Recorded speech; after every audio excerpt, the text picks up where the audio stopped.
જામનગર ગુજરાત રાજ્યમાં નિવૃત્ત શિક્ષકોને નોકરીનો નિર્ણય રદ કરતી રાજ્ય સરકાર। નિર્ણય રદ કરાતા ગુજરાત રાજ્ય શિક્ષક સંઘના પ્રમુખે આપી પ્રતિક્રિયા। ગુજરાત રાજ્ય શિક્ષક સંઘના પ્રમુખ દિગ્વિજયસિંહ જાડેજાએ પ્રતિક્રિયા આપી। શિક્ષક સંઘ તથા સંયુક્ત કર્મચારી મોરચા દ્વારા નિર્ણયનો વિરોધ થતા સરકારે નિર્ણય રદ જાહેર કર્યો। સમગ્ર રાજ્યમાં વચગાળાની વ્યવસ્થાઓના ભાગરૂપે 62 વર્ષની વય સુધીના નિવૃત્ત શિક્ષકોને હંગામી ધોરણે ફરી નોકરી આપવાનો સરકારે નિર્ણય જાહેર કર્યો હતો। બાઇટ દિગ્વિજયસિંહ જાડેજા, પ્રમુખ ગુજરાત રાજ્ય શિક્ષક સંઘ।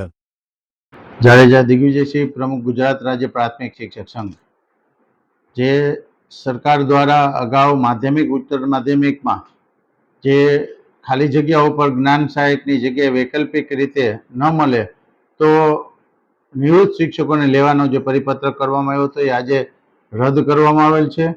સરકાર દ્વારા જ્યારે ભરતીની પ્રક્રિયા ચાલી રહી છે તેમાં પણ જનરલ સીટના ઉમેદવારો જે 1 થી 5ની અંદર ઉંમર થઈ જવાના કારણે એ ઘણી જગ્યાઓ ખાલી રહી છે અને ખાસ કિસ્સામાં કચ્છની ભરતી છે તેમાં પણ જનરલના ઉમેદવારો એ ઉંમરના કારણે મળવાના નથી।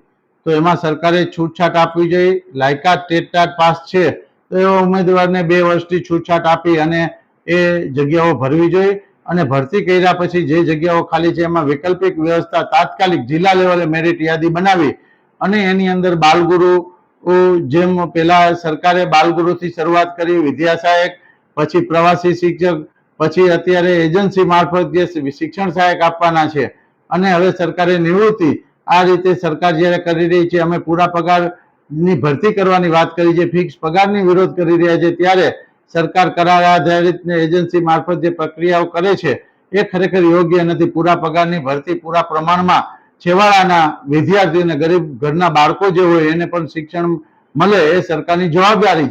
એના માટે સંપૂર્ણ જગ્યાઓ ખાલી છે એની ઝડપથી પ્રક્રિયા થવી જોઈએ, ભરતી થવી જોઈએ